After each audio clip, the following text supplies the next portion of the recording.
All right, in this video, I want to show you why your cityscape might look boring. My cityscape, I've looked boring for so many years. So many years. My early work was really bad. You know, when I started, I didn't know what I was doing with composition, and my early composition were really bad. I mean, you know, they didn't really have a clear message. They were very flat. My photography really lacked of depth. They were shot at the wrong time. They had too much contrast. It was so bad. I was really ashamed of my early work. But eventually, I learned from a couple of incredible ninja masters some tricks, which I'm going to reveal in this video right now.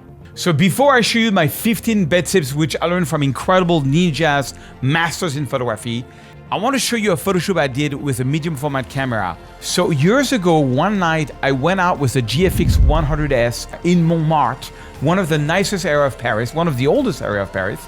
And I want to show you some composition that worked and some that didn't work. So we're going to start with this photo. This was kind of an idea. I kind of like the stairs going down and this going up. And you see, I always expose for the highlights. This was shot with a GFX 100S. So on this one, I think I'm going to give it a 1 star and I might come back to it. You know, then if you go up to Montmartre, you have this little, I'm a sucker for leading lines. You see that leading lines like this? You know, I like when this guy was coming down there. I think I like it maybe a bit more empty. Maybe I'm just going to keep this one. I'm going to give like a 2 star to this one. And what I'm going to do is I'm going to retouch this photo at the end. But first I want to show you some really cool tips, you know, about retouching and about composition. Look at this leading line here. I kind of like that. I think I like this one better. Then I move this. This is a very old movie theater that actually belongs to a very famous director, Claude Lelouch, the one who did Les Misérables, Itinéraire d'un enfant gâté, Un homme et une femme. Very famous director. He bought a theater, and I went to shoot that theater. I was not happy because there's a lot of people there. There's a lot of things on the floor. I didn't like it. And then I moved to the Sacré-Cœur, and I really like that framing there. And wait till you see the retouch version where you have like a bakery in foreground. You get this so I think this one we're going to be retouching. This one is a cool frame in a frame. Also, where you have like a small street. I love frame in a frame because the message I wanted to give it was the Sacré-Cœur. So maybe we'll retouch this one too. I mean, Montmartre is insane. Look at this. This is La Maison Rose. It's one of the most famous restaurants in Paris. I don't like this one because of the car. So, you know, I want to communicate the story of La Maison Rose, but without a car. So I'm not going to retouch this one. I actually framed it. Well, the restaurant is right there on the side, so I went down that street. I kind of like this one, but it's not so crazy. You see, composition is about what is the message you want to communicate. I want to communicate the beauty of Montmartre. And I want to, you know, and then you have to ask yourself, okay, what can you take out that's not helping? So let me just show you. I want to give you like 15 quick tips on how you can get better cityscapes. And then I'm going to show you how I'm going to retouch this photo. Tip number 1, rule of third. Trick number 1, the rule of third. The rule of third is imagine you have an image and you cut it in 3 pieces, from left to right and from up and down. The idea is you place something that is more important on one of the third. For example, here, you see a lot of people take this view and they center it like this. I'm shooting this black and white, but it could be better to have either 2/3 of the water in the land and only 1/3 of sky. So let's try that. Or the reverse. It just gives a more dynamic view. Here are some other examples of rule of third where you can really see where the rule of third makes a difference. It's just something that's been used in painting for hundreds of years. If you have a Lightroom subscription and if you love cityscapes and landscapes and you have like a mirrorless camera, you can book a call with me and my team. We want to see your 4 best photos. I freed up 5 calls. Only 5 people can book. You can book under this video and we can look at your work. But do not book if you don't have cityscapes and you don't have Lightroom. Tip number 2, use a leading line. So we're here in Montmartre in one of my favorite parts of Paris. And I love this street. But you see, if I take a photo like this, you know, which is kind of nice, I have a leading line, but it's not really leading inside of the photo. If I go down a little further, come with me, we're going to get a better leading line. I'll show you. Now look behind me. Now that's what I call the leading line. Look at this. It's like an S curve and it leads to the Sacré-Cœur, one of my favorite leading lines of all of Paris. And This is the photo I just took right now, but I was there the other day. It was pouring rain and I got that shot. And I came back another time and I got that shot. So that's the importance of a leading line. It really helps to give depth in the photo. Tip number 3, the importance of having a foreground element. We are here on the Alexandre III Bridge, the nicest bridge in Paris, and I want to shoot the Eiffel Tower. Now, a lot of people, what they do is they shoot here like this, and they take a photo, which is okay, but let's see if we can frame them with this statue. You don't want it to be too close or too far. You just want the statue to be a foreground element. So let's do that and compare. And what's crazy is that I also shot this another day where we had a great sunset. And look, this is the final version. Much better than just shooting without the statue. So foreground is important. It's the difference between pro photography composition and very amateurish. So framing the frame, one of my best trick on composition, which is to find natural elements to frame the subject. We're here in the Louvre, in one of the nicest corridors in the world. And right behind me is this natural door. And the architect who did the pyramids in the 80s perfectly aligned them with the door. And it's going to give an amazing frame in the frame. I came 2 days ago when there was nobody and I got this shot. Trick number 5.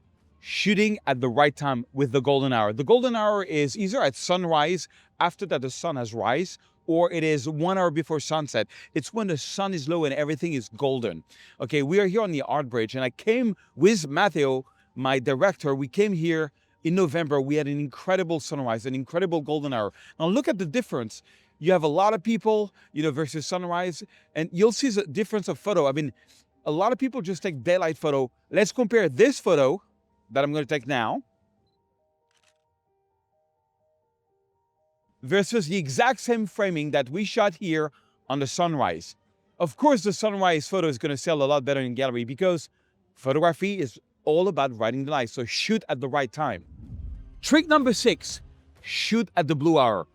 This is a beautiful view of Paris, but it's kind of boring right now because the light is not really the blue hour. The blue hour is the magic window where all the sea lights are turned on and it's not dark yet. Let me show you the difference. This is without the blue hour. In about half an hour, it'll be the blue hour. Check it out. And now it's the blue hour. It's for about 10 minutes, we get this incredible light. It's not too dark. It's not too bright. The sea lights are on. Let's go. Let's continue. So tip number 7, and one of the most important and most obvious one. This view is one of my favorite views in Paris. It's right next to Notre Dame. I love the leading lines also of that Seine River, but right now the light is okay, but it's kind of boring. Now compare this with this incredible sunset that I got years ago, which I actually ended up making a cover of a book. I would have never made the cover if I had taken that photo at this time. So let me show you the difference. Boring compared to that. Look at the colors, you see? Again, photography means writing with the light, and that's the difference, mesdames et messieurs.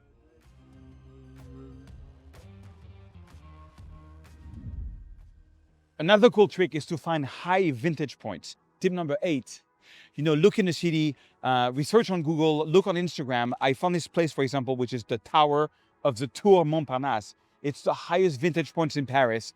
And you see all of Paris by night. And I got incredible shot at night. We also went to the Cheval Blanc, a beautiful restaurant that just opened where the Samaritan is. We went all the way up there, and you have this incredible view on the Art Bridge and on the Pont Neuf. And you can get incredible photos, not even at night. Like I got these really cool black and white photos from there, and I got that one shot at night. So do some research and find amazing, amazing high vintage views. Okay, tip number 9, isolate your subject. The whole idea of composition is what? Define what story you want to tell, take out anything that's not going to help tell your story, and put in anything that's going to help tell your story. This is a good example. Behind me is the Lapin Gilles, one of the nicest cabaret in all of Paris. I want to take an iconic shot of this. And so if I take it from here, I mean, I got a trash can, I got a fence, I got like so much people. It's absolutely awful. But if we get closer, maybe we can isolate it. Let's see, come with me. Let's isolate our subject here. So to be able to tell a strong story of this beautiful, magnifique cabaret in Paris, I'm going to take a panel starting from this incredible lamp all the way down here, and I'm going to stitch it into Lightroom. Also, I came back here another time when there was a beautiful light and I got this shot. Now talk about a strong story. Does that work for you? So I have an idea of a shot. Tip number 10 is I want to see if I can compress, do a frame in a frame of the bridge, but by shooting with a 7-300, I'm going to compress a lot the shot. Ooh, I love it. I love it, but the light is so awful. So I tried to use the tree as a foreground element. It doesn't work. It works better if we really go between the tree and the two trees, basically. I'm going to try. Yeah. So we're going to have to wait for the blue hour. In 1 hour, I'm freezing to get the shot. But, as I said, I like to sort of frame stuff. This one really works for me. But you will see at the blue hour, it's going to be amazing. You see, I think we have an opening right there where I can zoom in. The problem is that this is May. There's a lot of leaf everywhere. And I'm going to try to get an opening where I can get the bridge and the Eiffel Tower. And in exactly 5 minutes, the Eiffel Tower is going to turn on with beautiful lights. This photo, I'm not going to be able to sell. I'm going to have to pay royalties on it. But it's so good, I want to get it. So I did find an opening where I'm really like zooming in. I just want to get the bottom of the Eiffel Tower frame in the frame. Let's see. I'm at 1 second of exposure, 1.3. So always make sure it's sharp. Yeah, it's good. It's a little bit crooked, so I'm going to make it better. In 2 minutes, the lights are going to come on, and it's just going to look spectacular. You see, what blows my mind is that we had a very rainy day. It was white. It was disgusting. And now we're at the blue hour. And for about 10 minutes, we have like God giving us a beautiful, beautiful, beautiful light. So no matter how bad things can get, where you have like just really a bad light, if you shoot right after the city lights are on, you always get a good shot. So I always have at least that 10 minutes per day. So what I do is, what we did today is I work out on my composition when the light is poor, and when the light is right, I just get the 1, 2, 3, 4 shots, which I think are going to be the winning shots. Okay, so the lights of the Eiffel Tower just turned on. It's going to be about 3 minutes. So I'm going to get the shots. Take your time. Make sure that every shot is sharp. Yeah, 3 minutes to get the shots. Tip number 11.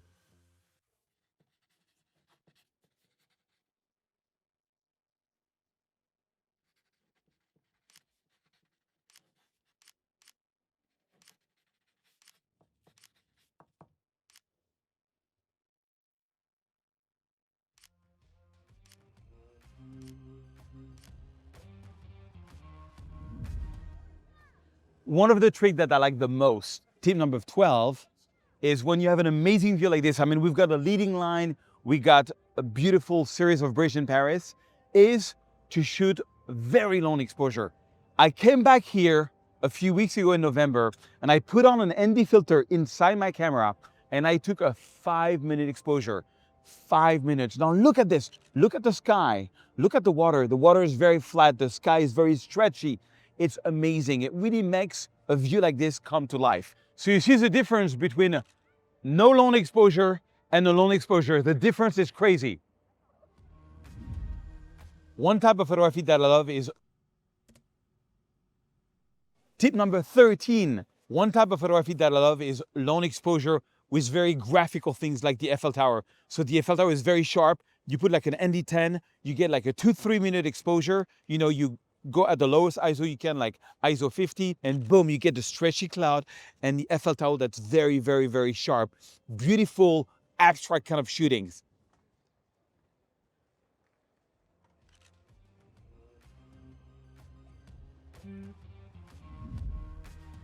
Trick number 14, negative space. I came here yesterday morning. There was nobody here. It's super crowded. What you see behind you is the pyramid of the Louvre. I had this idea because there was a really bad white sky. And basically what I did is I put the pyramid really at the bottom of the photo and I got all the white sky. And this is the final result. Probably one of my favorite negative space photo ever.